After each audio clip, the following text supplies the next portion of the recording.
Pero hello po sa mga alam mo totoo yan, partner. Kalimitan ngayon, nabubuo na lang yung pamilya pagkakain na. Pero kailangan talaga ganun, partner. Kaya ako, pag kayo ni Cara ay nagkatuluyan at magkaroon kayo ng mga chikiting, Naku. dapat magsalo-salo kayo.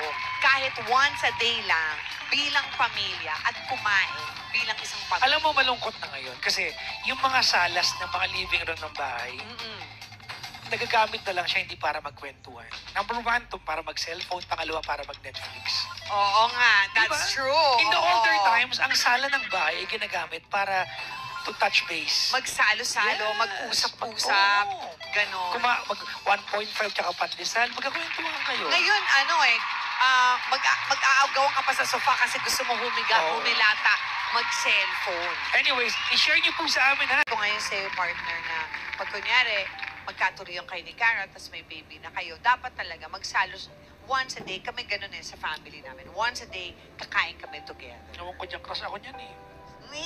Laki ng Kinikilig gusto ako sa sa inyong dalawa. Ang laki ng gusto sa akin yan. Sana may nabuo kayo sa Vietnam. Ay, wala. Walang ganong nagaganap. Oh. Okay! Nakakatawa. Bulacan! Bulacan! Hilo kay Aling Gigi Capistrano na taga dyan.